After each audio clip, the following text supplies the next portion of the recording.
Hello, everybody. Our guest is joining us from Nigeria. I will ask him to introduce himself shortly. But before I do that, I would like to thank anybody who is going to watch this interview live as it is being live streamed. Thank you for your interest. I would also like to thank anyone who will watch it later as a recorded interview. Thank you very much for your interest as well. Thank you to our guest composer for joining us today. So I will invite you now to introduce yourself. Please tell us about So yourself. Actually, before you do, I'm fine. I'm doing fine despite the COVID issues. We're doing fine. I'm fine. Thank you. okay, good to hear that. So introduce yourself to us, please. Okay, so before I introduce myself, I'd like to thank you too for giving me this opportunity to come live with you. Joining us. It's a great and thank you very much. So my name is Zitu Benafa. I'm from Nigeria, deep down in Delta State in the community called Ojobo. I'm an Ijo man and I'm a lover of music, a musicologist, and a musician as well.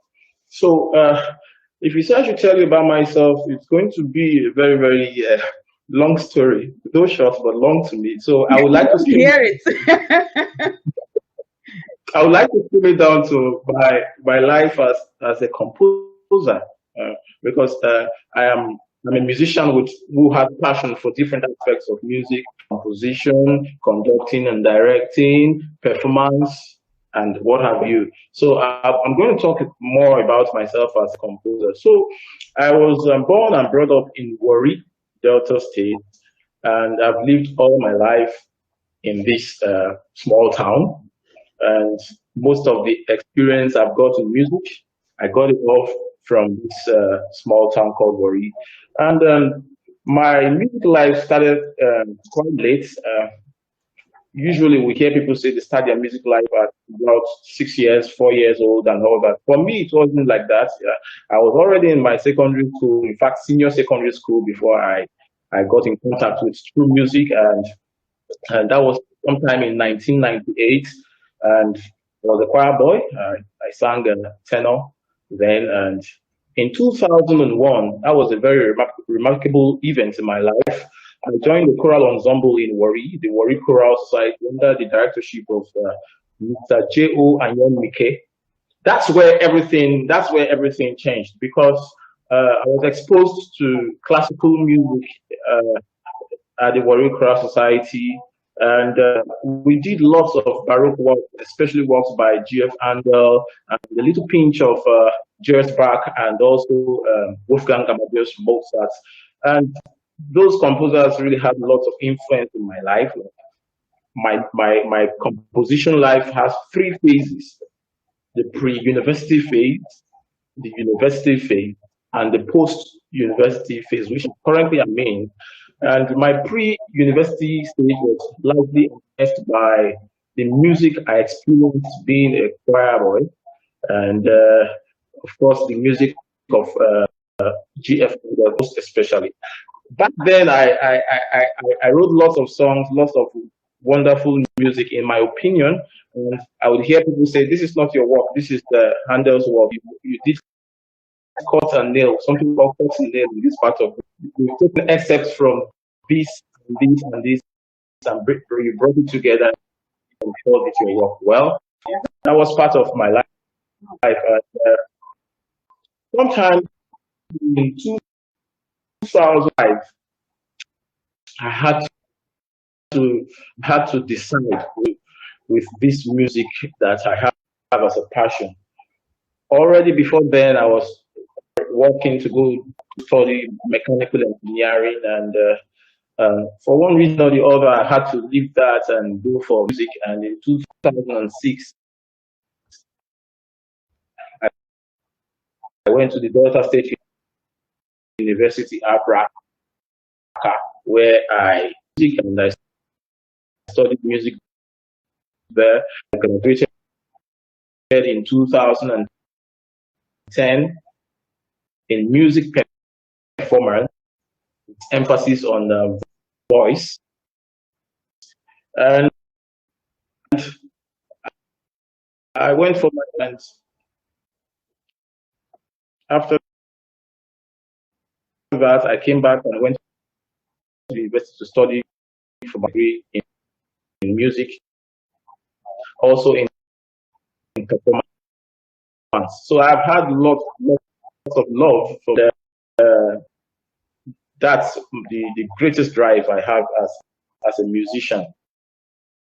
But let me talk a little about my life as a composer during university time. So going to the music department, I actually felt there was I just needed to get a certificate in music and to help myself as a musician. But on getting to the music department, I found that we had a lot more in music. In fact, what I knew was just a very, very small thing.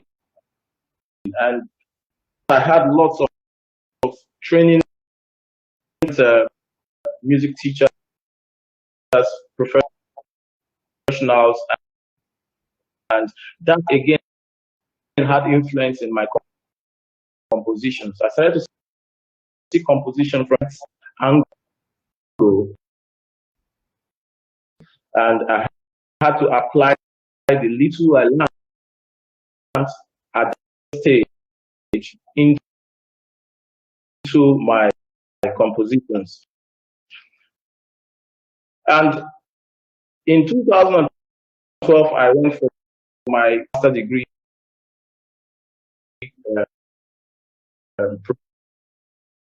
and I finished it, and I started seeing music in a different form. I started getting dissatisfied with the norms of composition, the norms of performance, and call it all the traditional styles of music. I needed to go away from to carve a niche for myself. So I had to study lots of composers. I read books, lots of audios and videos, and I studied mostly the English composers because I had love for English music. I studied lots of the English composers like Martin Howe, John Rotter, and Charles Wood. I studied music and I saw how simple they could be with music, how they were able to communicate. It's very, very simple. And I thought to myself, what's the essence of composing music and you're not able to communicate to the people who you intend to listen to you? I had a very great influence in my composition. And today, I'll call myself a composer who writes to him. So that's just a summary of myself.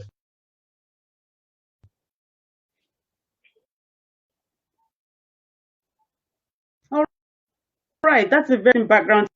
Thank you very much for taking us through the history of how you started, right from where you were born and how you got where you are today.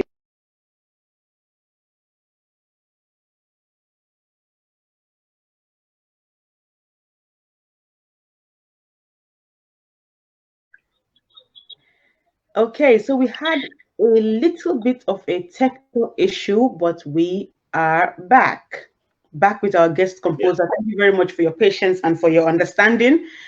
Thank you for the introduction you gave us, to yourself. And the question I asked you was about the fact that you were going to study mechanical engineering, I believe. What happened? Yeah. What caused this switch? Wow.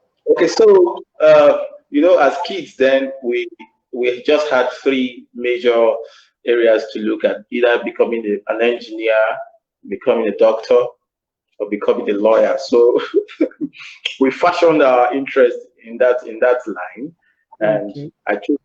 I chose to become an engineer. But along the line, music drew me, and the passion was really strong. I had a few friends who said, you should go study music. And my parents at that time didn't want me to study music. Though they loved the music, they played lots of classical music in the house, but well, I'm sure it was about the status of the musician, or the man who goes to study music. So along the line, somehow I just decided that I really need to go study music. And at that point in time, after staying at home for about 4 years, at that point in time, my parents saw the need that this man should go do whatever he wants to do. And that's it today. Okay, it's good. It's good. It's interesting to hear. So you took the decision early on to go into mechanical engineering, and you were free to take that decision. Okay. Um, I would like to find out if it was not a little bit risky, but it seems that your parents had something to do with you moving on and going into music, because people typically get discouraged. I've heard many stories of people being told, "Why are you going to study music? There's no value in it." But it seems that there was no argument from your family, if I put it that way. No discouragement. Yes, correct. So there was no discouragement. Okay, good. Now, oh, you want to add something quickly? Sorry. Discouragement would usually come. They usually came, but I was fixed to my goal. I was fixed at what I wanted to do, and so that was my greatest push. Okay. You wear many hats. Coincidentally, you're wearing a hat today. So at one time or another in your history, short history so far, as somebody involved in music, you have been an organist, a guest organist, a musical director, a conductor, and you're also a composer. How do you manage all these strands? Okay, so I was lucky enough to set up a choral ensemble in 2009, and being a director of a choral ensemble, you needed to have vast knowledge in almost all the areas of music. Like I said initially, I started as a singer, and I metamorphosed from a singer to an accompanist, and from an accompanist to assistant music director to Mr. J.O. Hayomike, before I had my own chorale, which is still on to present. And well, for me, I think I'm lucky. I'm lucky to be able to delve into these different areas and somehow get something out of it. Okay. The word lucky is a very interesting one. You said you were lucky to start a chorale in 2009. Some may say, well, are you sure it's luck that gave you that opportunity? Or because luck is it's not something people can imitate. Let's say you want to encourage others to follow in your footsteps and your footpaths. How do they imitate luck? So many persons have goals, aspirations, and all that, but only a few are lucky to stay in course. Like, this thing I want to do, I'm going to do. So for that luck, you have, if you find yourself doing the thing you really want to do, you can call yourself lucky. That's it for me. Okay, we can explore that further, but I'd You like to know, concentrate on you on you as a composer and someone who is contributing to the body of compositions by African composers. And if it's all right with you, please, I know this is rather abrupt and it's live. Is it okay if I go live on Facebook anyway, right now? Is it okay all with right. you? Fantastic. So while we prepare for that, I will ask. All right, so we are now live with the public. Fantastic. Thank you for your patience. It's been quite dramatic. Everybody watching us or anybody who will join us soon. It's been a dramatic 15 minutes already. Let's talk about the fact that you appear to compose or write a lot of descants. How important is a descant? Anybody who looks your name up will immediately identify your interest in descants. Where did that come from? They are quite beautiful, by the way. If you have the chance to listen to them, anybody who is watching or who will watch this later, go look up our guest composer on YouTube or anywhere else online. You will find the descants he's been composing. You like them, I suppose. You have an interest in them. How important are descants to songs? Because songs can just end. So, what's the function? So I actually write death cants for hymns. And for me, there is always a climax point in a hymn. And usually being an organist, the last verse of a hymn is one to reckon with. It's a verse where everything comes out, where you enjoy the beauty of the voices and the mastership and the craftsmanship of the accompanist, the organist. So I've always loved listening to hymns, and the hymns I listen to, they go along with the scans at the last verse, and that moved me. And for me, I asked myself, uh, as we grew up, as I grew up in the business of music, I found that in my locale, people sing a particular descant. So I had to ask myself the questions: is it that there are fixed descants to these hymns? As a composer, you are free to write your own descant. So I found out that you could write your own descant.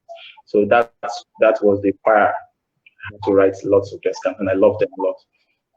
So you found out that you could. You're not somebody who is constrained by what has always happened historically. You No. challenge. Okay, you challenge, maybe not tradition. I don't want to get into those arguments about we should challenge our tradition and our culture. Or I mean, do you want to add anything to that? For me, music is dynamic. The business of music is a dynamic business. It changes over time. You use from the past, you use from the present. For some composers, you use from the future. You know, but let's not go into that. Let's not go into No, that. I'd like to find out more about the future. How you mean they are creative and innovative? So for someone like me, I believe that the future is now. So if you are able to create the now, you have tapped from the future. So if you're able to do something now, you're doing something for the future. So that's what I actually mean. I just decided to say it in a different way. So when you create music now, you're able to create music for the future. Okay, so we are contributing to our history. Sure, we are. That ties in nicely to one of the reasons why we are having this interview today. And I typically tell all the guest composers and any guest that joins us that the aim of this platform and these interviews, one of the main aims is to record Africa's history accurately. A number of us, when we were growing up, were told that Africa's history is not written down. There's no real record. It was passed verbally from, parents to children to grandchildren. So we are saying, you know what? Let's record our history accurately and let's speak to the history makers. And, hence this conversation. So it's interesting. So you're saying if you make music today, you are basically writing into the future. If I put it in my own words, feel free to correct me. You're in charge, you're the guest, and you know more, absolutely, more than I do. Let's look at something else that I've noticed that you do. I mean, you are a composer, we're going to get to that, but you also arrange other people's works. You might say, well, writing a descant is a kind of arrangement, arranging the end of a song, but you arrange as well. Is that, how do you feel? Do you think it takes you away from being able to write your own music? It seems that you have to be humble to actually arrange somebody else's music, because you can easily say to yourself, listen, I have a lot to contribute. I'm going to write fresh music, but you spend a lot of time arranging other people's works. Okay, you're right. So for me, composition is a form of communication to the public, and most of the works I arrange, I'm talking based on the experience I have in Wari and Nigeria at large. We perform most of these songs, and the works I arrange are basically hymns, mostly hymns, and sometimes people get often tired of these hymns, and as a composer, you need to give life to certain music which you feel or you see that people do no longer appreciate for whatever reason. So you have to change the music and bring it back to life. So that's what I actually do when I arrange music. I put in a new substance, a new name, a new face for songs that have already been written before. And do you get any pushback? Because I mean, I'll tell you of one experience. There have been so many people experience these things, but I remember once I went to church, and that was years ago now. The choir sang and we enjoyed the music and we left. Some people did not. And when we were going back home, we went to church. So on the way back home, we started to compare, how did you feel about the music of the choir today? And I said, oh, they sang really old music. I'm not really sure I liked it that much, hymns and all of that. And somebody else said, well, I actually like that kind of traditional thing, traditional, fixed, old, the way it's always been done. Here you come arranging music. Do you get pushback from people who say, no, no, no, no, keep it the way it has always been done? Let's maintain that history. Well, for me, I do not really get those pushback because, of course, I do not tell people I'm going to do an arrangement until the arrangement is out. And after the arrangement is out, it's now left for the public to listen and make their observations or criticisms and all that. So if they tell you that they do not enjoy the music, then of course you can kill yourself. You've written. So Okay. All right. So for those who are watching us, our guest used an expression that is very popular in Nigeria when he said, "You cannot kill yourself," as in you will not stretch yourself beyond your limits. You'll do what you can and do your best. Okay. If you did not have, I mean, you've talked about luck, but if you didn't have access or you did not create your own access to a choir, do you think you could have become discouraged and stopped arranging, composing, or doing any of what you do and do successfully today? Well, I wouldn't say discouraged. I call it an opportunity also because if you look back, most of the composers who wrote for voices and orchestra already had one ensemble around them or close to them that they write for. So there's always a choir. If you're a choir master in the church, the choir always pushes you to want to write. If you own a private ensemble or your ensemble pushes you to write. So of course, yes, if I didn't have the Green Chambers chorale, of course, I doubt if I would write as much as I've written. Okay, that's interesting. You do, I think you run a program, if I can call it a program or an event, an hour of hymns. Can you tell us something about that? Because you've talked about the work you put into arranging hymns and arranging descants for the ends of hymns, the endings of hymns. Tell us about an hour of hymn. Okay, basically, an hour of hymn is just an event put out there to promote the singing hymns, traditional hymns, and with the inclusion of descants. So, like I said initially, in this part of the world where I belong, descant is not the thing you find choirs singing, except for very few songs. The Lord is my shepherd. Those very, very popular descants. You hear them sing. But aside that, people hardly sing descants. And the church today hardly sing hymns in my area. They hardly sing hymns. So this program was put out specifically to promote hymn singing in Delta State and in the area at large. Okay, so they rarely sing hymns. So what do they sing? Okay, Nigeria is one very wonderful country where we have lots of composers, and so you find lots of music for the church, especially lots of music. In fact, the average Nigerian choir master writes music. So you find that you have lots of compositions of Nigerian composers flying out there. So of course, you would want to promote your own. You know that. Okay. Am I sensing some friction? You don't have to talk about it, but when you promote particular hymns, do you get a sense that there are those who would like to promote music that's been composed locally? And I don't mean arrangements, I mean from scratch locally. Okay, we choose what we want to be, we choose where we want to go, and how we want to go about it. So I've chosen to promote hymn singing. Others may decide to promote other types of music. Of course, I still have music life in the church and in a choral ensemble. So I've always had this tradition of singing hymns and classical music. So that has a strong hold on my composition and things I do. Okay, we just hinted at other people composing music now, and I was going to talk to you. And if it's a difficult subject or a touchy one, we can leave it. But I wanted to talk to you next about how you engage with other composers, because this platform or this program is all about African composers within Nigeria, where you are, and across Africa. What are the engagements like between you and them? Meetings, events, collaborations, performing their works?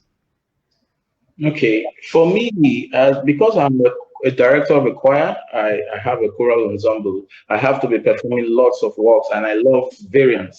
I love to perform works by different composers, provided I find them suiting for my content and my purpose. So I have performed over time. I've performed works by uh, a number of Nigerian composers. Not much of the African composers, because of course not until you started this, it was difficult to really trace African composers. That's why I commend what you're doing. So, but in Nigeria, collaborations, well, I've not really had any collaborations, but I've had communications with a few composers who wanted to collaborate, and we still have that plan in view. But for African composers outside Nigeria, for now, no collaborations. Okay, But that's interesting. I would really love to collaborate with any African composer. I would really love to do that. Oh, brilliant. So, going back to your interest in hymns, what are you as a composer, what is your favorite style to compose in? Is it also hymn-based kind of music? Hmm. This is a very personal question, because uh, for those who are very close to me, people say I love classical music, which is very very true. But I have interest in a wide space of different types of music: rock music, Celtic music, traditional music, classical music, hip hop, reggae, and everything. So I said I had three phases of my life as a composer: the pre-university, university, and post-university. And the most dramatic of all is actually the stage I am right now, the post-university, where you've learned a lot about music, and so your senses are very very sharp. You hear and you're able to analyze better than before. So now my music is a combination. I would want to call it a hybrid style of writing. When I write, I have a purpose, I have a plan. I want to appeal to this audience. I want to appeal to this and this and this and this. So I try to incorporate styles of both the classical and call it the popular music styles of writing, and incorporate both of them together to create what I do. Okay, so versatility as well. Um, if you were to collaborate with an African composer who perhaps writes only in one particular style, and maybe it's not hymn based, or you talked about Celtic, maybe is there any style that somebody will approach you with that you would say, no, this one, no, this is a no for me? It's possible. I don't know all the styles of music that abound. I know only what I know. So if someone comes with something that is alien to me, I may not collaborate at that instant, but that will push me to go study more, learn more about that type of music. Only Okay. then I collaborate. Yeah. Okay, that's interesting. So we have some people watching us and reacting to the interview. Thank you very much, everybody. We have 7, 8 people. Okay, it's going up watching us live. Okay. Speaking of people writing in different styles and collaborating with you, are there any African composers that you admire? So there's one Nigerian African composer that I admire so much. That's um, Lars Ekweme. Okay. I love everything about his compositional styles and approach. So that's the composer I admire so much. Okay. Any others? Uh, well, I admire Jude Wanko. He writes very well. He writes very well. So, and again, there are very few composers that I have their works available to myself. I also admire one Charles Owumbuya. He's quite a young chap, but he writes wonderful music. I tell you, wonderful music. And also Vincent Hazard, it's a great composer. So I like people who write simple music, but when you go deep into the music, you see lots of complexities inside. But when they sound out, they sound very simple. So I love those kind of composers. Okay, okay. Someone watching us just said, I was expecting you to mention Professor Laz, and you just did. So Okay, perhaps he knows you, and he knows how you work and what you do. Uh, so sorry, did you want to add something else before we continue? Okay, I mean, how are you doing during this lockdown? Well, we are existing. We are still alive. We're doing fine. I leave my house. I go to my office. I go back home. I meet my family happy. So I'm doing fine. Okay. Speaking of things that people are doing during the lockdown, you have posted something on Facebook. It appears that a live event tagged Friday night with Zitu Benafa is in the offing, is in the works for the 3rd of July. We expect the first episode. Tell us about that, or is it something on the wraps? Uh, I mean, it all appears to be out there already. Public. This COVID-19 and the whole lockdown and social distancing has brought lots of issues to we musicians who need people, and people need us as well to make a life wonderful experience with music. So I thought it's wise to do something to engage your followers and those who love what you do. So the program is basically a sing song. It's going to be a solo performance between a solo performer voice or instrument with me on the piano. I'll be playing the piano, and it's a 20-minute program. It's going to run twice every month. So the first episode is coming in July, just like you found online. Okay, that's interesting. I mean, I wish you success with it. Well done. It does take a lot to be able to stand up during a period like this, or for some to get back up after having fallen, because it's been difficult for quite a lot of people across the world. So well done, and we look forward to it, and look forward to enjoying the music. Oh, by the way, our guest composer for today played some music while we were setting up before the first part of the interview. So that was also beautiful on the piano, I believe. So thank you. Okay, we've talked about what you are going to stream online. It's going to be a live streamed event. This is something that we have observed people, doing now since the lockdown started. I'm, I'm just wondering, how do you think that a lot of choirs are streaming live online now? How do you think that it's going to affect people's experiences? Let me be clear now what I mean. There are people who can connect, who can stream events. There are people who cannot. They are in parts of different countries where they haven't got good connectivity, or they've got no connectivity. Data is so expensive. We are going to be leaving behind, so to speak, or so many voices are going to be missed out.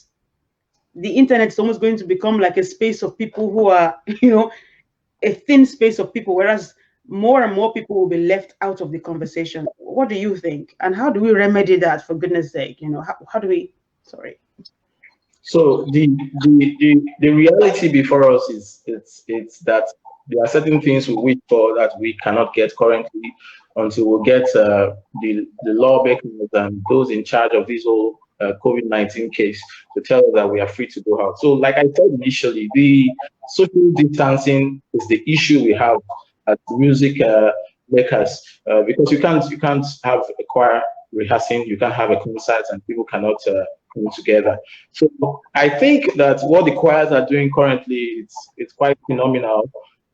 You actually do not need to satisfy everybody, but if you're able to create something for one person, and that has helped that person's life, I think you have done something wonderful. Lots of virtual performances flying all over the world, and believe you me, when I come in contact with some of these performances, I feel really great.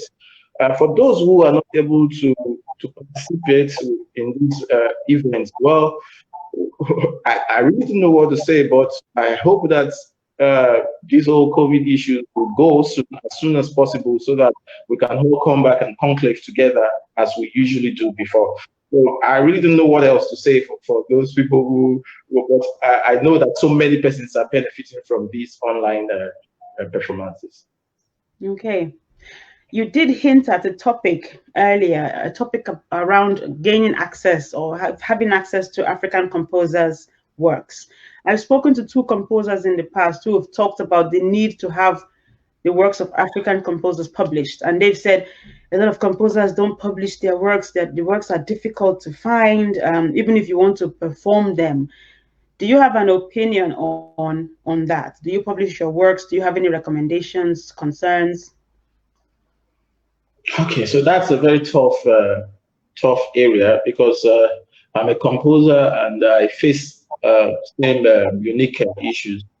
So it's difficult. It's difficult to find works of composers. Very true, and especially works of great composers. For example, the composer I love so much, Professor Lars Ekweme. It's not very easy to come across his music. Uh, you have to be lucky to get them, and this is the problem we face in Nigeria and in Africa at large. You can't connect. You can't connect with composers. You can't connect with their works. You go on Amazon, you go on other websites, and you find lots of foreign works out there for sale, and you purchase. But again, we live in when we talk about Nigeria, we live in a society where people find it a little bit difficult to patronize the composer. So you find that most of the compositions available are the ones written for the church, where the choir master will perform them for free or even write them for free. But if you have to write a work and publish it, who would buy it? We don't have that life here in Nigeria. People don't buy works. They don't buy works of composers. That's why many composers are not celebrated in this part of the world. So it's a very tough one. I believe that someday with the world being a global village, someday this issue is going to turn around, and it's going to start from the individual composers. We need to make a move to start to standardize the practices and the patterns of being a composer. So calling yourself a composer or being a composer, it's just one thing. Getting your composition to the world is another thing. That's something we need to learn. We need to learn how to take our music to other parts of the world and even to fellow composers and performers within our area of operation and outside. So it's something we need to learn how to market our compositions, and also there need to be this reorientation to the performers of music for them to patronize works of African composers. Okay, thank you very much for that. What is your association with Unbroken, the Afro opera? Do you have anything to do with that? Tell us. Okay, in my 300 level in the university. Sorry, 300 level for those who are watching is a third year in university. Here in university, we were saddled with the responsibility of writing an opera. So the whole class was shared into two groups, and I was the head of one of the groups, and we.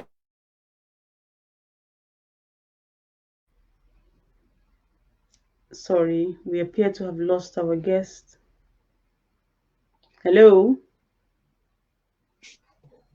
Hello, can you hear me? Yes, I don't know what happened, but your video paused. You said you were asked to write an opera and divided into two groups, and you were the head of your group, and then we lost. Yes, so I got the libretto from one of my classmates who was in my group as well. He already had that written from years ago, so he brought it to me, and I carved out the music with, and that's what you have as Unbroken.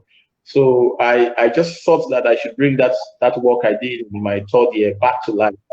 And that was the plan, and that is still the plan for 2020 with the Green Chamber Chorale. We hope that the COVID issue will be relaxed at that time, so we could have that opera performed.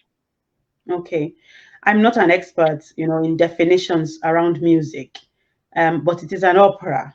So what does Afro opera mean? If it's an opera, it's an opera, but it's called an Afro opera.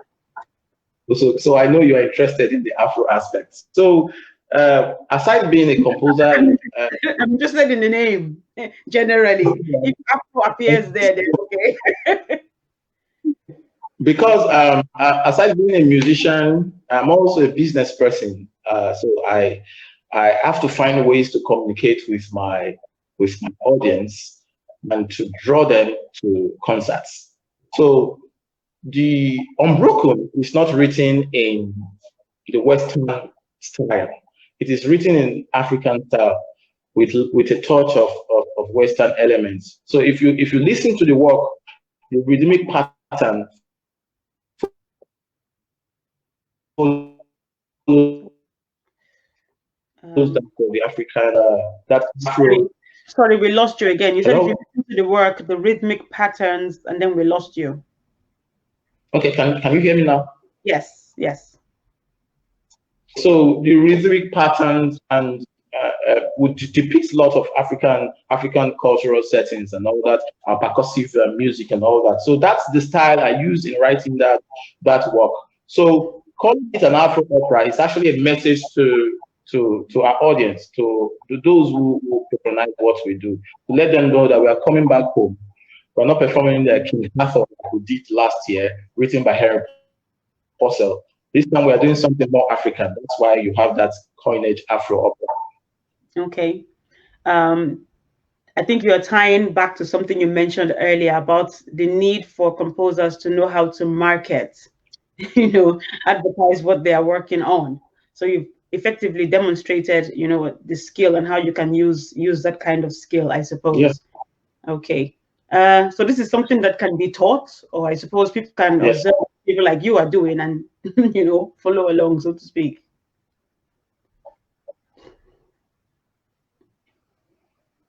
Yeah. Come Hello. on. I said, is this is something that can be taught, or I suppose people can learn it by observing what you do and just imitating and following in your footsteps. Okay, you studied music. You went to university. You studied. You had your present as well. And this is another topic that's a bit tricky when it comes to composition. There are people who will say you have to have qualifications, music composition qualifications to be a composer. And there are others who will say, well, you can do it based on skill, talent. Where do you sit? Obviously, it's a tricky one because you studied and you are producing, what I will call beautiful works. But again, I'm not qualified. This is as an audience member. And I think sometimes you listen to the audience, but okay. But yes, where do you stand on that? On which side of the conversation or argument do you stand?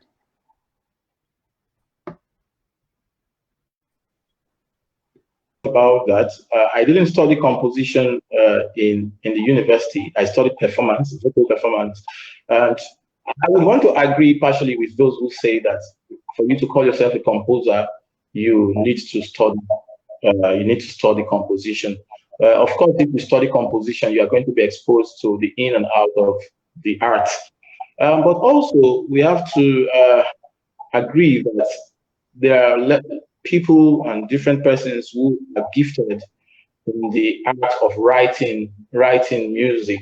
Composition is an art of writing music, and over time, people have worked with composers. People have worked with other music professionals, and over time, they have grown and understood certain language, compositional languages, and styles and creativity that they are able to make and produce music through composition that fits the standard of what you learn in the school if you go study composition. So of course, both hands of the coin are accepted for me. If the person who studied composition writes very well, then that's good. If the person who didn't study composition writes very well, that's also good. The most important thing is the music that is being created. The music that is created by the one who studied composition and the one who didn't study composition, that is the most important thing. Is that music able to communicate? If the music communicates as it should, then for me the job is done. Okay. You said writing music to a good standard is very important. I Yeah. guess you've followed a little bit of what we post on the African Composers Facebook page, I suppose. At least you've probably seen and listened to some works of some African composers, and you are aware of the works of some Nigerian composers. Standard, world stage. When you look and you place Africa beside other continents. What's your opinion?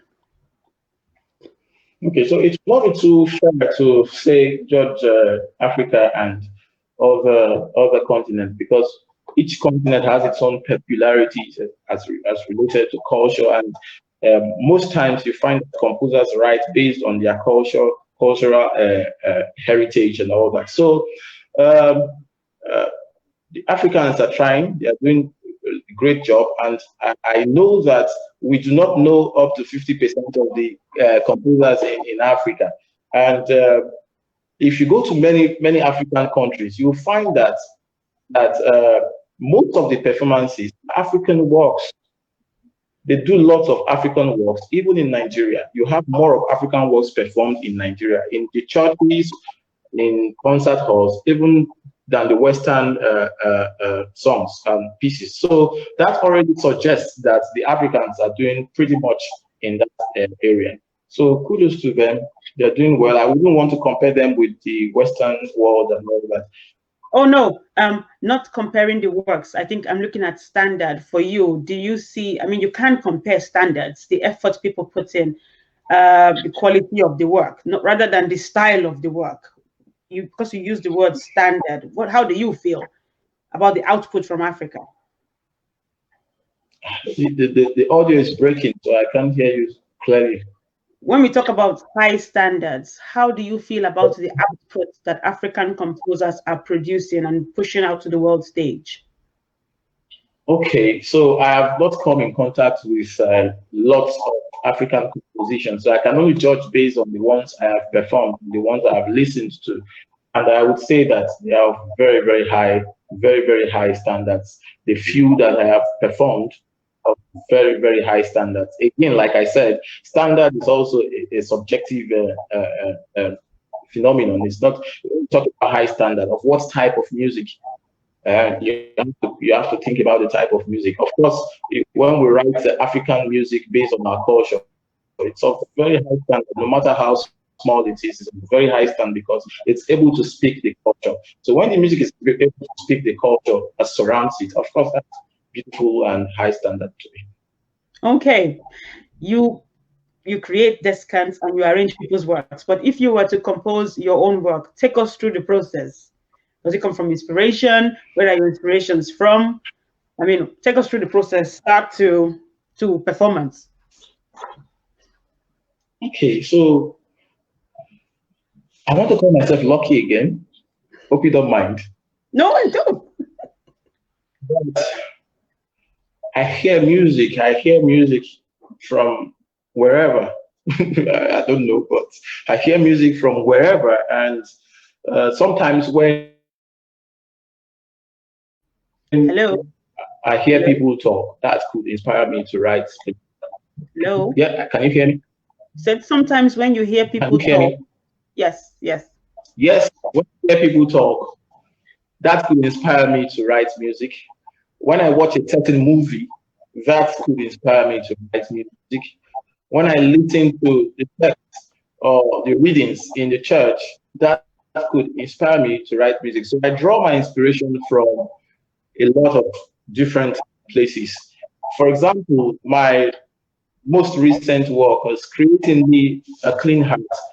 I wrote that music on the 4th of March or so, Ash Wednesday or so, 24th of Okay. about so 26th of March. And how did that happen? I was in church for the Ash Wednesday service, and somehow that tune came into my head while the readings were going on. And I was able to keep that tune in my head until I got to my hotel room in Abuja. And I sat down, I wrote down the melody, and I could hear the harmony while I wrote. I finished the harmony and looked at it. Of course, as a composer, you have to look at the work and see if the parts are agreeing or not. And after that, I sent it immediately to my ensemble via WhatsApp. I was in Abuja, they're in Wari. I sent them the music and told them that this is the next song we are going to learn. So I quickly made the score available. I put it into staff notation and sent it to them, and they learned it. When I returned to Wari, we had a rehearsal. That was it. We performed the music. Okay, that's interesting. Well done as well. You know, keeping, I guess, keeping active, staying in, continuing what it is you like to do, no matter how difficult things have become, because it isn't easy. You know, it's quite a challenge, especially in certain environments. Does negativity or negative experiences also, do negative experiences inspire you? COVID-19, for example, and you've mentioned the fact that you are in Warri, or you were born there. Um, Delta State. I'm Yes. looking at. I try to completely cut anything political out of our conversations, but we're facing reality of Delta State oil spills and the impact this has had on people's lives. There are so many topics across Africa we can talk about, good and bad, but let's look at negativity, that kind of event or that kind of horror, and COVID-19. Do these things also inspire? Okay, so when the world is in turmoil, when these things happen, the inspiration is in light of your hope. Like, what do you hope that this turns out to be?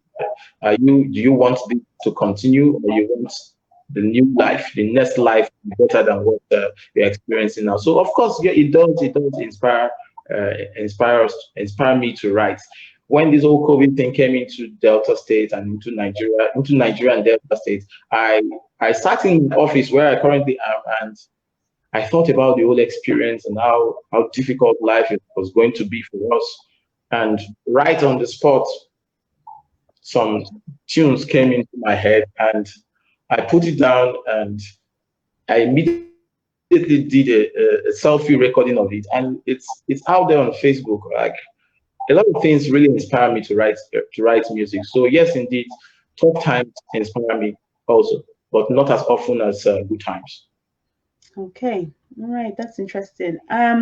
You mentioned, I mean, we are rounding up the interview now. As I said earlier, to anybody who is watching us live, and there are some of you watching us, thank you very much for your interest. We recorded the first part of this interview earlier, then there were some technological issues, so we moved to a different platform, and that's why you're watching us live now. Uh, you talked about the fact that you admire Professor Laz Ekwema's works. Do you have anybody in particular, or particular composers who you think have influenced you? Okay, so if you talk about composers, of course, the greatest influence I had as a composer was from G.F. Handel, because 90% of the works I've performed in my entire life are Handel works, Baroque works. So it had lots of influence in my composition. Then much later, post university phase, I got influenced by English composers, John Rota, Martin Howe, and all these English composers. I loved their and still love their music very much. So they inspire me a lot because they are fond of having very, very light and simple melodies. Hmm. That almost ties into the fact that you work on beautiful descants as well. You can hear the lightness in them. Yes, they do transport you I guess, give you wonderful, they inspire you and wonderful thoughts, so to speak. I don't want to get all feely with what I'm thinking, but it's been brilliant talking to you. Can we just round up by asking you to perhaps give us your thoughts, if you have any general thoughts, suggestions, recommendations, worries for the future when it comes to African compositions? Uh, Flor, I guess I will leave it to you. Next 2 3 minutes, just speak your mind to those who are watching around the subject of African composers and African compositions. Okay, so when I started studying music in the university, we used to hear a lot of names, TK Phillips, and all that, and all those big weights and heavyweights, African composers, and uh, it felt like there was no way forward for the African composer. But today, we see that lots of composers are springing out of Africa. In Nigeria here, we have lots and lots of composers, and by virtue of having these African composers on Facebook, these events that is currently on, we've now seen that there are lots of composers across the continent who produce and create beautiful music. So what am I going to say right now? We need to go beyond where we currently are. We need to be seen in the big space of music performance. We need to find our music flying all over the continent, and we need to collaborate to create beautiful music. We need to find a way to bridge the gap between the performers and the composers. When composers write music, there should be a channel where the music passes through from the composer and to the performers. And also, I would like to enjoin performers of music, choral directors, orchestral directors, solo musicians to patronize African composers. There's so much quality stuff that they got and that are worth being performed. And like you must know that if a work is not performed, the work goes dead. Goes dead. So we need to bring more life into our performances with African content and show to the world at large that African composers are a force to reckon with. All right. Thank you very much for those words, for inspiring present day composers, encouraging them, and potentially inspiring future composers as well, even those yet unborn. So we've recorded these moments for history. Thank you for your time. Thank you for a beautiful interview. Thank you to everybody who is still watching us live, and for those who've been reacting and responding to the interview. And to anybody who will watch this as a recorded interview, once again, thank you very much. It's been good talking to you, David Benafa Zitu. Thank you very much. Enjoy the rest of your day, and we wish you success with your future endeavors.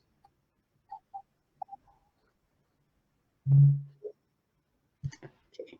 I think we've lost his sound again. But it's been brilliant talking to you. Thank you very much. Thank you, and bye-bye. Thank you very much.